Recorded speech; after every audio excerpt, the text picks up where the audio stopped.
a strange thing is happening. Millions of young people are doing exactly what they were told to do. They're getting degrees, working jobs, building careers, starting businesses, learning skills, grinding harder than ever before. And yet, they can't afford the life they were promised. Not the luxury version, the normal version. A home, a family, a little security, a future. And that's terrifying. Because when hard work stops producing the expected outcome, something deeper breaks. Trust. Trust in the system. Trust in institutions. Trust in the future itself. And once that trust disappears, societies begin to change in ways nobody expects. But to understand why young people can't afford life anymore, we need to talk about a story so successful that almost everyone believed it. For decades, there was a formula. Study hard, get good grades, go to college, get a stable job, buy a house, raise a family, retire comfortably. Simple, predictable, almost mechanical. It became the blueprint of modern life. Parents taught it, schools reinforced it, governments encouraged it, companies benefited from it. Entire economies were built around it. There was just one problem. The blueprint was created for a world that no longer exists. And nobody updated the instructions. The world changed. The advice didn't. That's where the crisis begins. Imagine being handed a map that worked perfectly for the people before you. They followed it. They reached the destination. Everything made sense. But when your turn arrives, the roads are gone. The landmarks have moved. The destination itself has shifted. Yet everyone keeps insisting the map still works. So when you fail to arrive, you assume you're the problem, not the map, not the system, you. And that psychological shift is devastating. Because modern young adults aren't just carrying financial pressure. They're carrying invisible guilt. A feeling that they're somehow falling behind. That everyone else understands something they don't. That success must be just one productivity hack away. One course away. One side hustle away. One promotion away. One viral moment away. So they keep running. Faster. Harder. Longer. But the finish line keeps moving. Quietly. Slowly. Almost invisibly. And then everything changed. The first thing to break was housing. For previous generations, a home was shelter. Today, a home is an investment vehicle. That sounds harmless. Until you realize what it means. Investors want prices to rise. Young buyers need prices to fall. The incentives are completely opposite. One group's dream is another group's nightmare. And as property became one of the world's favorite assets, prices exploded. Not because houses suddenly became better. Not because land became more beautiful. Because money flooded into them. Homes became financial products. Places to store wealth. Places to generate returns. Places to speculate.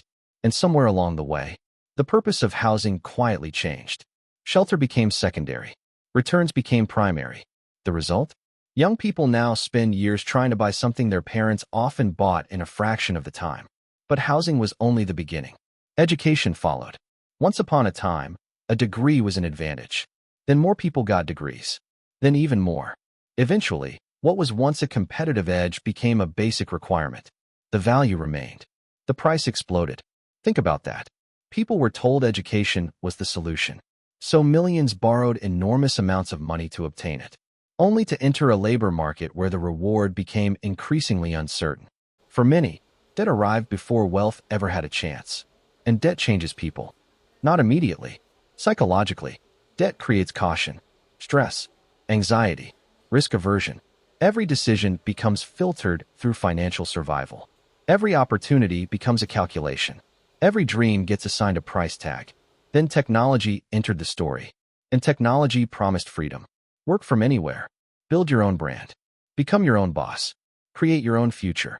It sounded revolutionary. In some ways, it was. But there was a hidden cost. Technology didn't just create opportunity. It created comparison at a scale humanity had never experienced. For thousands of years, people compared themselves to neighbors. Today they compare themselves to millions.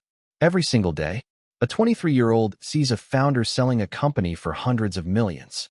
An influencer flying first class. A crypto trader becoming rich overnight. A creator buying a mansion. A teenager earning more in 1 month than most workers earn in a year. And suddenly normal success feels like failure. That's the psychological trap of the internet age. The average person is no longer competing with reality. They're competing with highlights.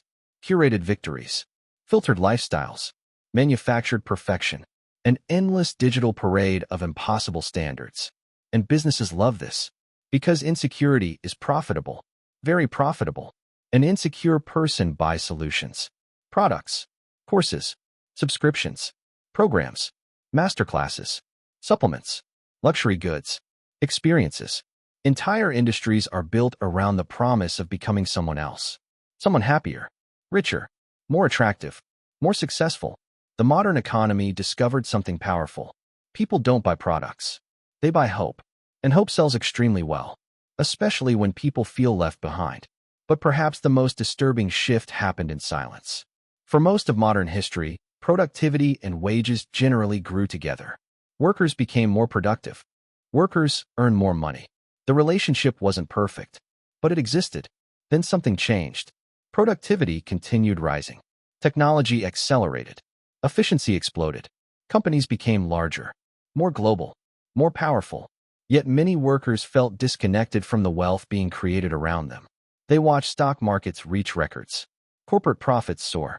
Billion-dollar companies emerge. Meanwhile, rent increased. Food costs increased. Insurance increased.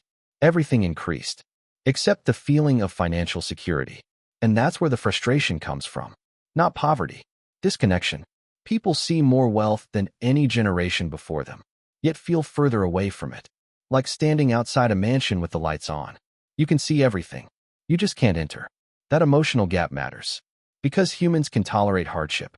What they struggle to tolerate is perceived unfairness. The feeling that the game is rigged. The feeling that the rules aren't applied equally.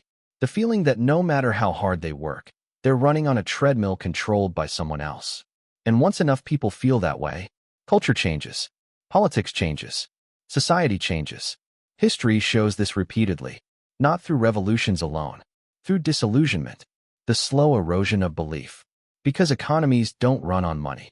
They run on confidence. Confidence that effort matters. Confidence that tomorrow can improve.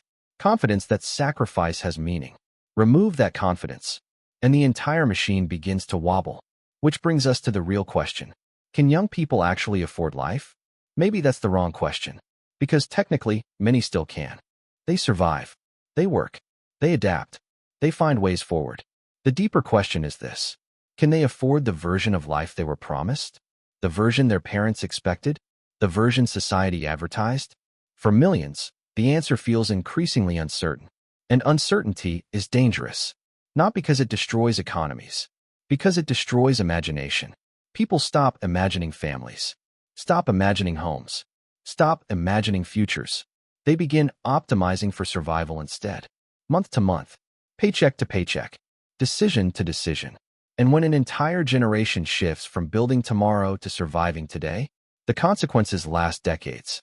Yet despite all of this, something remarkable remains. Hope. Fragile. Bruised. Repeatedly tested. But still alive. Because every generation eventually discovers the same truth. The future is never handed down. It is negotiated, redesigned, rebuilt. The old system may be cracking. The old promises may be fading. The old map may no longer work. But history has always belonged to people willing to create new maps. Still, there is one haunting reality we can't ignore. The greatest threat facing young people today may not be inflation, or housing prices, or student debt. It may be the growing belief that nothing they do will ever be enough. Because the moment a generation stops believing effort can change its future, the crisis stops being economic. It becomes existential. And that's when a society faces its most expensive loss of all. Not wealth, not growth, not productivity. Belief. The belief that tomorrow is worth building. The belief that life can still move forward. The belief that the future belongs to them. And once that belief disappears, getting it back is far more expensive than any house could ever be.